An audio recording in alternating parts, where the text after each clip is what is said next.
Bonjour et bienvenue dans ce tutoriel où nous allons explorer deux techniques essentielles pour améliorer votre expérience sur SolidWorks. Aujourd'hui, nous allons voir comment personnaliser l'affichage des textes dans vos esquisses en modifiant la police par défaut. Puis nous irons plus loin en apprenant à graver un texte en relief sur une pièce 3D. Alors pourquoi ces deux sujets dans une même vidéo? Parce que l'un est le prolongement logique de l'autre. Définir une typographie adaptée à la conception permet de garantir une cohérence graphique dans vos projets, tandis que la gravure en 3D donne une dimension tangible et fonctionnelle à ces inscriptions.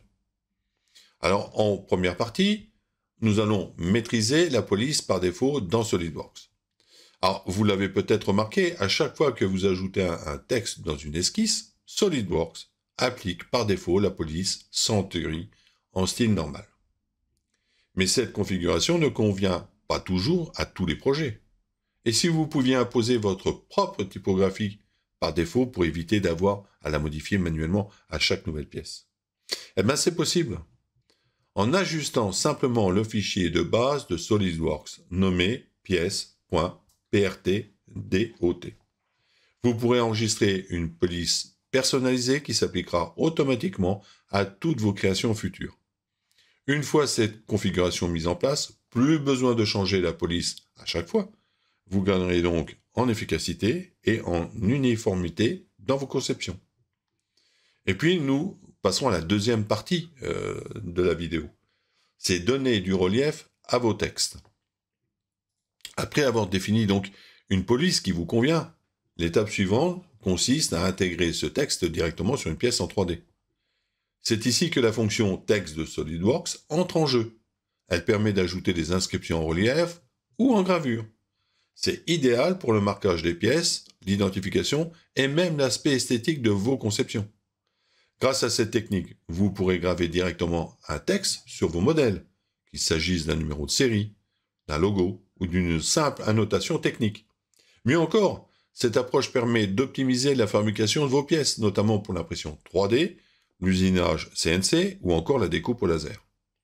Alors en suivant ce tutoriel, vous apprendrez non seulement à mieux organiser vos esquisses en définissant une police par défaut, mais aussi à enrichir vos conceptions avec des lettrages gravés ou en relief.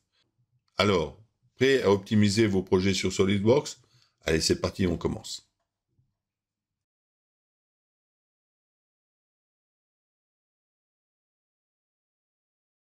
Alors, on va ouvrir un fichier pièces. Voilà, vous sélectionnez. OK.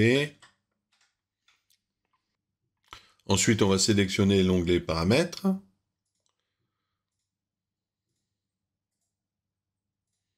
On va sélectionner l'onglet propriétés du document. Accéder donc à la notation puis à notes. Voilà les polices. On va modifier la police et sélectionner celle que vous souhaitez donc par défaut.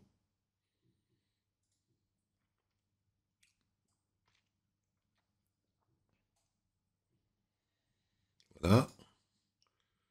On a bien nos polices. On valide.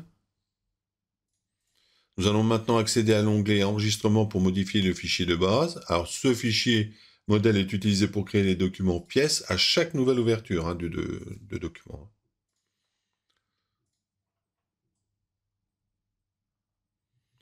On va accéder à l'enregistrement puis enregistrer dans le champ type. Donc enregistrer sous. Voilà, le chemin. On va sélectionner donc par temple. Hein, puis après on va voilà, ici. Voilà le fameux fichier.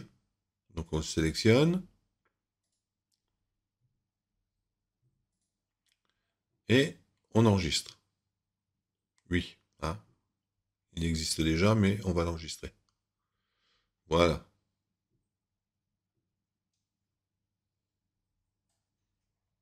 Et voilà, c'est terminé.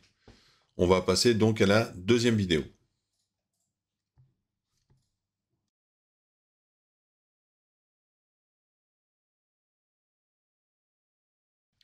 Alors, on passe dans la deuxième partie de la vidéo. Hein, nous allons vous guider pas à pas pour ajouter donc un texte en relief sur une pièce dans SolidWorks. Alors, ouvrons une nouvelle pièce. Voilà, pièce, OK. Ensuite, esquisse. Commençons par créer donc une esquisse simple et dessinons donc un rectangle, hein, la dimension de votre choix. Voilà. Alors, après, on vient là. Ah, zoom. Alors, ensuite, on va passer, on va utiliser la fonction de bossage hein, pour une épaisseur de 10 mm. Voilà, ça c'est bon. Ensuite, on va initier une nouvelle esquisse hein, sur la surface sélectionnée.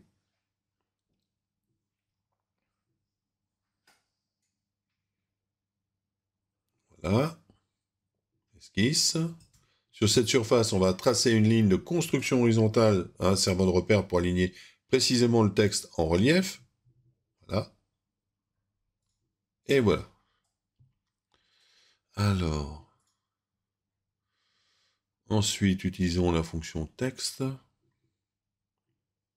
On clique, on va sélectionner la ligne de référence. Hein. On va mettre notre texte ici. Hein. On va saisir bonjour, tout simplement. Voilà, on centre. Utiliser la police du document. Hop. Police. Et on retrouve Ariane normale. Hein. C'est la fameuse police qu'on a sélectionnée par défaut lors de notre première vidéo. Voilà. Je reviens sur fonction, bossage. Voilà. Là, cette fois-ci, je vais utiliser un bossage de 2 mm. Et du coup, regardez, ainsi, en fait, on a réalisé un texte en relief en utilisant une police de caractère personnalisée, alors celle qu'on avait définie en défaut, par défaut, lors de la première vidéo. Et voilà, vous savez maintenant comment personnaliser l'affichage des textes dans SolidWorks en modifiant la police par défaut et comment graver un texte en relief sur une pièce en 3D. Ces deux techniques vous permettront d'améliorer la lisibilité et l'esthétique de vos projets tout en optimisant votre flux de travail. En appliquant ces astuces, vous gagnerez du temps et vous assurez une cohérence graphique sur toutes vos conceptions, que ce soit pour l'usinage, l'impression 3D ou simplement pour améliorer la présentation de vos fichiers SolidWorks. Alors, si ce tutoriel vous a été utile, n'hésitez pas à liker la vidéo et à vous abonner à la chaîne pour ne rien manquer des prochains contenus. D'ailleurs, activez la cloche de notification pour être informé dès qu'une nouvelle vidéo est publiée. Et dites-moi en commentaire, avez-vous déjà utilisé cette technique?